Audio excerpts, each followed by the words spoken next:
Evet, Kızılay'ımızın çok kıymetli genel başkanlar getirmek istiyoruz.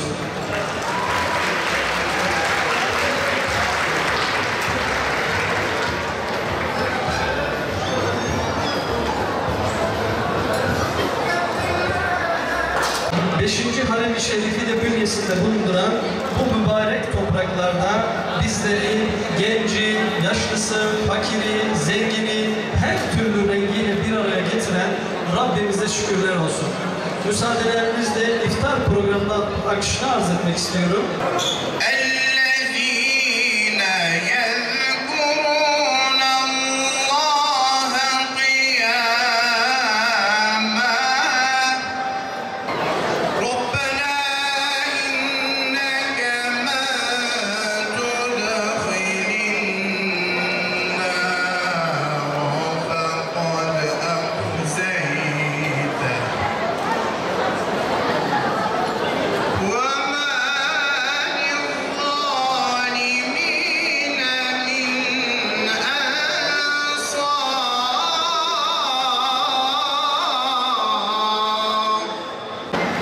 Diğer yandan milletin değerlerine uygun değişim ve dönüşüm modellerini uygulamaya çalışarak 2030 vizyonuna ulaşmak için hazırlıklarımızı sürdürdük.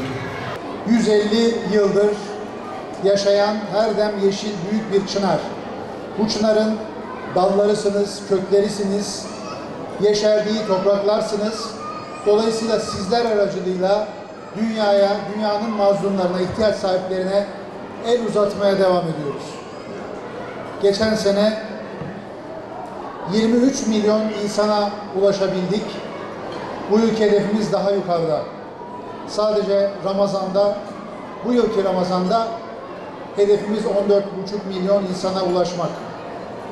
Bugün memleketimizin her bir köşesinde tıpkı bu güzel sofralar olduğu gibi sofralar kuruluyor.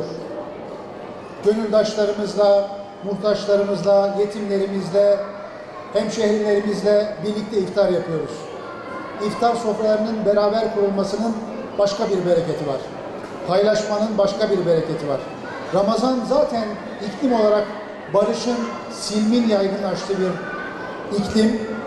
Bir de paylaşarak, bir de birlikte olarak bu birlikteliğimizi bereketlendirmiş oluyoruz. Ama sadece ülkemizde değil, bugün Kızılaycılar bu toprakların himmetlerini 38 farklı ülkeye taşıyorlar. 38 farklı ülkede Kızılaycılar savaşların, afetlerin, yoksulluğun vurduğu coğrafyalarda kardeşlerimize, dünyanın mazlumlarına, dünyanın müstahzaflarına yardım götürüyorlar. 150 yıldır kesintisiz iyiliği yaygınlaştıran Kızılay gibi bir kurum olan, dev bir kurum olan bir milletin, bir ümmetin evlatlarıyız. Diyarbakır'a yapacağımız çok hizmetler olacak. Biraz önce Mesut Başkan'ın aşevinden bahsetti. İnşallah en kısa zamanda günlük kapasitesi 5000 civarında olan bir aşevimizi burada faaliyete sokacağız. Ama onun dışında Diyarbakır'da sosyal yardım merkezi, afet lojistik merkezi, kan operasyon merkezi ve bunların yanında özellikle bölgedeki işsizliğin yok edilmesine, toplumun güçlendirilmesine ve şenlendirilmesine yönelik mikro katılım ve mikrofinans modeliyle sosyal girişimcilik programında inşallah en yakın bir zamanda faaliyete geçirmeyi düşünüyoruz.